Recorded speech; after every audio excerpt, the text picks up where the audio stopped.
Land of the Pilgrims' pride. To the brave men and women who came before us and built the America we love. Ellis the elephant was a big history fan, excited to learn how our nation began. Ellis packed up his trunk and hit Liberty's trail.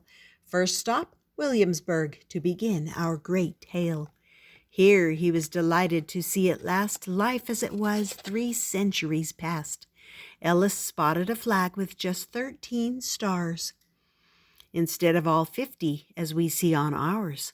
Ellis was confused. He just had to confess, why 13 stars, no more and no less. They're for the 13 colonies, said his guide in a hat. As we ride along, I'll tell you about that. Our nation's story begins in Virginia at Jamestown, where fortune seekers from England came to settle down. But soon in the New World, the colonists became aware that many native people were already living there. Between the settlers and Indians, conflict quickly arose. Captain John Smith was soon captured by his foes. But his young friend Pocahontas courageously stepped in, saving the Englishmen so peace could begin. Ellis then learned what the King of England did say, "You may not worship together, freely in your own way." So the brave Pilgrims set sail across the stormy sea. They landed in Plymouth, Massachusetts, and formed a colony. The Pilgrims agreed that their rules would be fair and just. With no king, food, or shelter, they had only God to trust.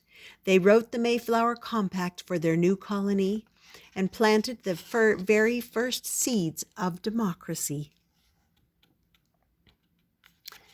The Mayflower Compact. In the means of God, America. These names are underwritten by the loyal subjects of our... Go on. The Pilgrims weren't the only ones away from a place so far away. The Pilgrims weren't the only ones from a place far away. Catholics came from England to live on the Chesapeake Bay. In Maryland, the colonists gathered to freely practice their faith, certain at last they could worship and be safe. To the north in New York, Dutch colonists resided. Peter Minuit bought Manhattan, land the Indians provided. Just 60 Dutch coins for the island, all agreed, was a very fair rate, and they would soon come to find it was prime real estate. Ellis learned that in America, settlers used what they could find. Having just arrived from the Old World, they'd left everything behind. In New Jersey, cranberries were grown for food, medicine, and dye. The colonists were resourceful and made the most of a bountiful supply. In Connecticut, farmers worked hard to make sure their crops would grow. Families toiled together through rain, wind, and snow. Many farmers had cows that provided milk, butter, and cheese, and Ellis thought it would be great fun to take care of one of these.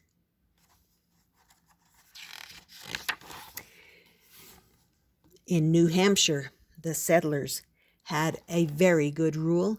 Each village in the colony would have its own school. Ellis thought, those kids went to school just like me.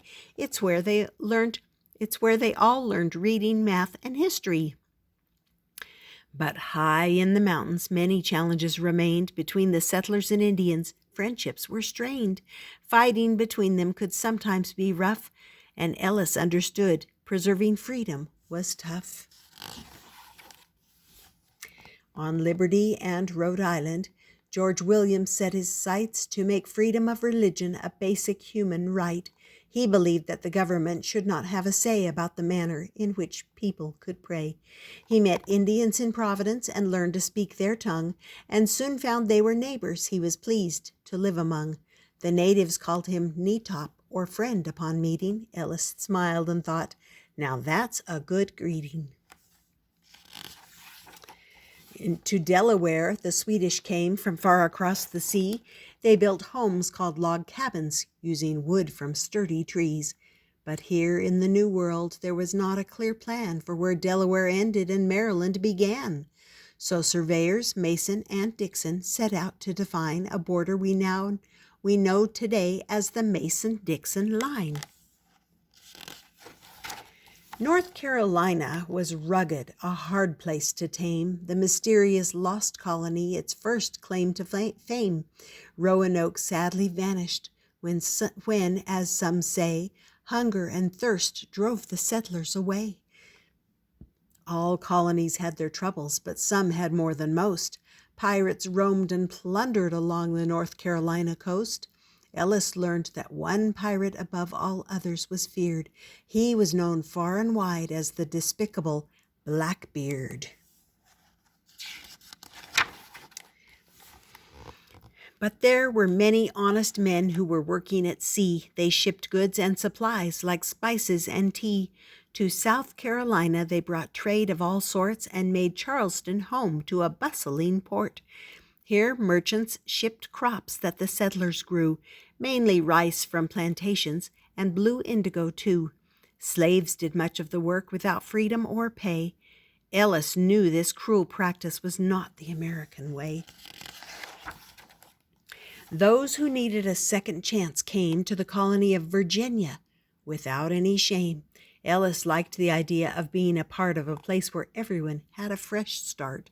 The Wesley brothers came to Georgia with a special vision to find and welcome people to their spiritual mission. Their ideas awakened many hearts to living a new way, and Ellis learned the hymns they wrote are still sung today. The very last colony on the tour guide's list was a place that definitely should not be missed. It's called Pennsylvania, after its founder, William Penn, and boasted a great patriot whose name was Benjamin.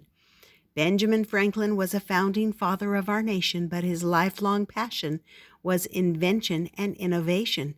In a storm in Philadelphia, he ventured out with kite and key. When the kite was struck by lightning, he discovered electricity. "That's right," said the guide. "Now you know the story of the 13 colonies who proudly waved Old Glory."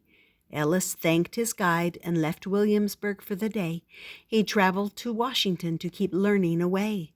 High above the Capitol, the flag caught Ellis's gaze, and with all 50 stars, he was truly amazed.